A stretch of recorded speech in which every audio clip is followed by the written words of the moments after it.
ভাই সাফা মাইর দিছে। আরে তিনটা তিনটা বল মাঠের বাইরে। আফগানিস্তান বাংলাদেশের বোলারদেরকে মানে একেবারে সাফা মাইর যাকে বলে, তিনটা বল মাঠের বাইরে হারাইছে আফগানিস্তানের ব্যাটসম্যানরা। সাফা মাইরটা কেমন দিছে চিন্তা করেন। অনেকে বলতে পারেন সাফা মাইর কি ভাই? সাফা মাইর হচ্ছে এমন এক প্রকারের মাইর যেটা বাইরে দিয়া বোঝা যায় না, রক্ত পড়বে না, রক্ত ঝরবে না, কিন্তু ভিতরে থেতলে যাবে, মাংস টাংস যা আছে, হাড্ডি টাড্ডি যা আছে একেবারে ব্লেন্ডার হয়ে যাবে ভাই। এটাকে বলে সাফা মাইর। বাইরে থেকে বোঝা যায় না, কিন্তু ভিতরে সব শেষ। ভাই সাফা মাইর দিছে, সাফা মাইর দিছে আফগানিস্তান। যে আফগানিস্তান 100 থেকে 120 রান করার কথা, সেই আফগানিস্তান 151 রান করে ফেলছে। বাংলাদেশকে টার্গেট দিয়েছে 152 রানের। সাফা মাইর গিরায় গিরায়, এই যে গিরায় গিরায়, শিরায় শিরায়, আহ আহ সাফা মাইর দিছে। নবী মারছে 4টা, গুরবাজ মারছে 3টা, তিনটা বল মাঠের বাইরে হারাই ফেলছে।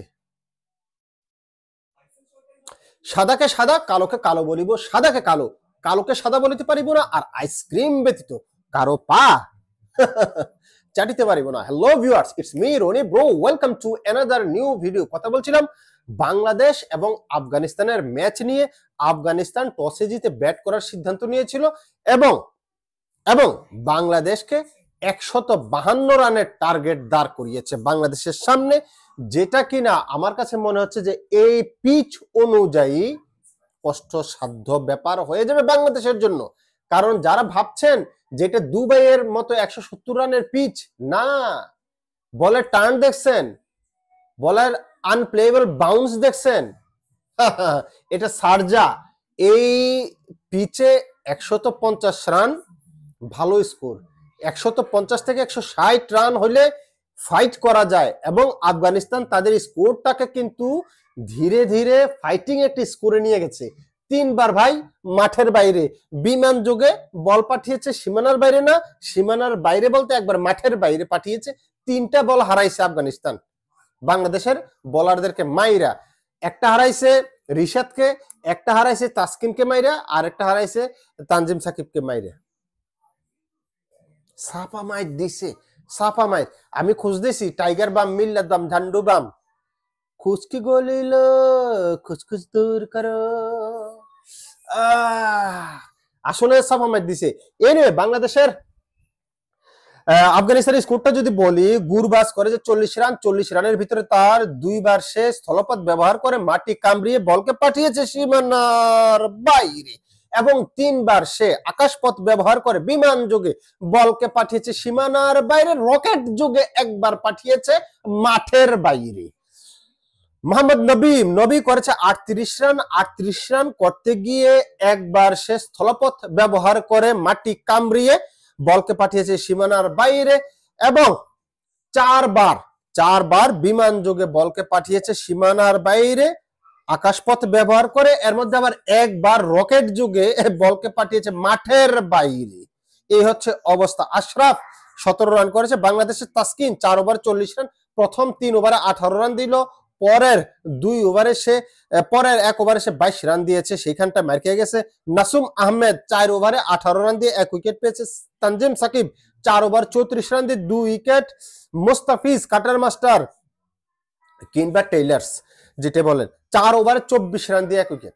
ফাটাফাটি বলি, Mustafiz always better, always best Mustafiz. Rishad 4 ওভারে 33 রান দিয়ে 2 উইকেট। এখন দেখেন ওরা স্লগ ওভারে 16 থেকে 20 ওভারে রান করেছে 51, উইকেট দিয়েছে 3টা, ওভার প্রতি 12.80 গড়ে রান তুলেছে স্লগ ওভারে।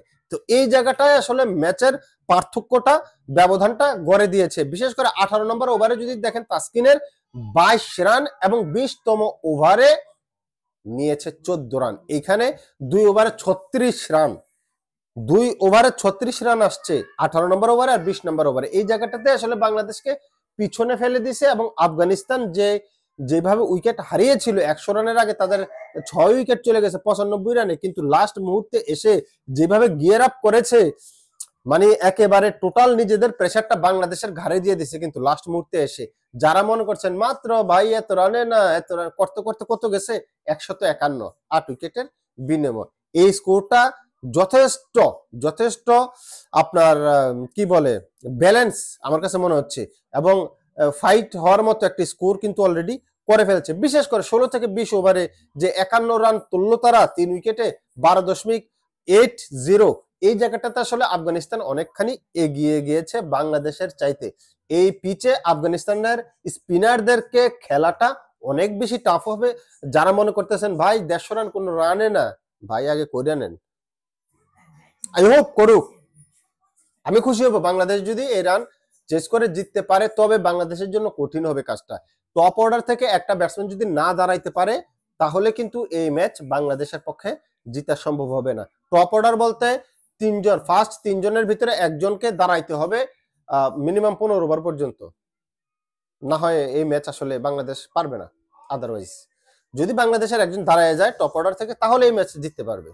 সাইফ আছে, তামিম আছে, ইমন আছে, এছাড়া তো আর নাই। আমাদের জাকির আলী তো মনে করেন চুল নাড়া দিব এরকম করবো, বসবো একবার, এই করবে একবার, তারপরে অন্ধ অফিস স্ট্যাম্পে তো দেখাই না চোখে, সব লেগ স্ট্যাম্পে ঘুরিয়ে মারবো। এনিওয়ে, তারপরেও শুভকামনা রইল। কে জিতবে কমেন্ট বক্সে কমেন্ট করতে পারেন। বাংলাদেশের জয়ের জন্য টার্গেট হচ্ছে 152, কমেন্ট করতে পারেন কে জিতবে।